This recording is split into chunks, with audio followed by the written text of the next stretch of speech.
Всем привет! Сегодня мы поговорим об истории харьковского фонтана «Каскад». Уже давным-давно харьковчане обсуждают судьбу «Каскада». Ведь, как оказалось, фонтан в саду Шевченко превратили в обычную лестницу, а интересный по своей сути объект потерял свою уникальность. Историки считают, что харьковский фонтан – младший брат питерского «Каскада», идею которого привез из Франции царь Петр I. Позже копия «Каскада» появилась в городе Харькове. В ходе боевых действий, особенно в феврале-марте 1943 года, городской сад имени Шевченко очень пострадал. Кроме того, на его территории похоронили солдат и офицеров враждующих сторон. После окончания войны городские и коммунальные службы приступили к планомерному возрождению сада. Особую роль в этом сыграла архитектор Анна Маяк. Именно она предложила установить в западной части парка каскадный фонтан. Он был открыт в 1955 году. С одной стороны, в 1954 году СССР отмечал дату 300-летия объединения России и Украины, с другой в 1956 году 300-летия города Харькова.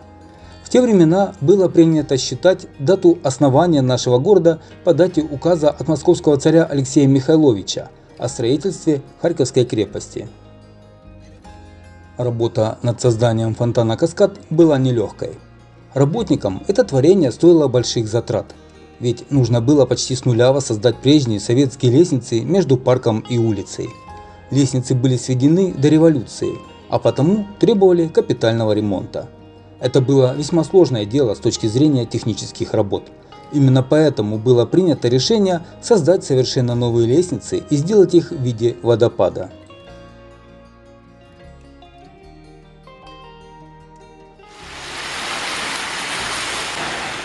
Открытие «Каскада» в Харькове вызвало бурю положительных эмоций у горожан. «Каскад» стал одной из главнейших достопримечательностей города. У него фотографировались тысячи людей. Детство многих жителей города прошло у «Каскада», где они гуляли с родителями или родственниками, друзьями. Кто из нас хотя бы раз не прогуливался в жаркую летнюю погоду вдоль стекающей воды? Опасения, что городская власть пойдет по пути внесения изменений, были. Ведь при закрытии «Каскада» на реставрацию обещали сюрприз, который бы наверняка привел к запрету залезать внутрь фонтана, что так любили дети, школьники и студенты. Создание скульптурной группы также бы упрочило этот запрет. Когда стало известно о том, что вместо каскадного фонтана будет лестница, стало очевидным, что на глазах у десятков тысяч жителей города происходит уничтожение одного из символов Харькова. Да что там Харькова, всей страны, ведь ни в одном городе Украины до сих пор ничего подобного не было. Иметь такую жемчужину и так просто с ней расстаться – это преступление. Оказалось, что проблема была одна, и не было из нее никакого выхода. Прямо под «Каскадом» проходит тоннель метро Салтовской линии, и поезда создавали вибрацию. Из-за этой вибрации в фонтане быстро появлялись трещины, и вода шла на территорию ботанического сада и приносила проблемы деревьям. В этом саду деревья, которые посадил сам Каразин, стоили больше в 5 раз, чем сам «Каскад». Поэтому пришлось потерять «Каскад». Кто бы мог знать, что при Советском Союзе под «Каскадом» пробурят тоннель метро. И, по словам бывшего харьковского городского головы Геннадия Кернеса и директора департамента по делам информации и связям с общественностью, «Каскад» в прежнем виде оставаться не мог по соображениям безопасности и исходя из экономической целесообразности. Возвращаясь к истории «Каскада» чуть ранее, после распада СССР в 90-х годах фонтан переживал не самые лучшие свои времена. Одно время у подножия фонтана располагались книжные лотки, где прямо с земли букинисты продавали книги. Но даже тогда «Каскад» пользовался популярностью у посетителей сада. Здесь прогуливались мамы с детьми, влюбленные парочки, шумные компании. Первую масштабную реконструкцию провели в 2004 году. У фонтана разбили новые клумбы, установили лавочки для отдыха. Кстати, применение этому месту нашли и зимой и устроили горнолыжную трассу для экстремалов. Здесь проходили соревнования по сноубордингу.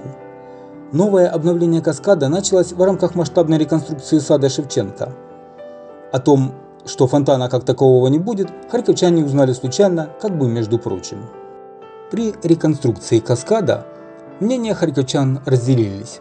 Кто-то возмущался, что городская власть испортила городскую достопримечательность и категорически не принимала тот новый вид, который в скором времени обрел фонтан, который по сути уже и не фонтан. Кто-то был настроен не так категорично, но все же считал, что новые варианты каскада уже не так интересны. При этом желающих поддержать новый проект не нашлось. Но все согласны в одном: перед тем, как вносить кардинальные изменения в реконструкцию значимых для харьковчан объектов, городской власти было бы неплохо вынести это на обсуждение общественности и не делать сюрпризов, которые могут быть восприняты неоднозначно. Харьковчане теперь называют его сухим каскадом. В настоящее время работают верхние и нижние фонтаны, а между ними построены гранитные лестницы без водопадов. Дорогие друзья, а что вы можете сказать о данном архитектурном решении властей города Харькова изменить каскад? Может, у вас есть какие-то воспоминания из жизни, связанные с данной достопримечательностью? Делитесь с нами в комментариях. Я помню этот фонтан-каскад еще с детских лет. Он был мной любим и любим всей детворой. Все, кто попадал в парк или сад имени Шевченко, обязательно приходили на каскад. Детей было всегда много, так как в саду находился Харьковский зоопарк, где, сами понимаете, основной массой посетителей является подрастающее поколение.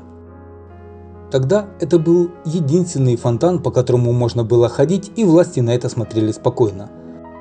Я не знаю, почему и откуда взялась эта традиция, но народ, посетивший каскад, бросал в воду на террасы мелкие монеты, и их было приличное количество всегда. И детвора бродила в воде босыми ногами и собирала на мороженое или на кино. Наверное, поэтому к таким шалостям относились снисходительно.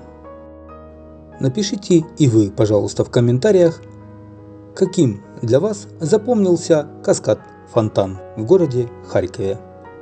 Я благодарю всех за внимание, подписывайтесь на канал, ставьте лайки, пишите комментарии. До новых встреч!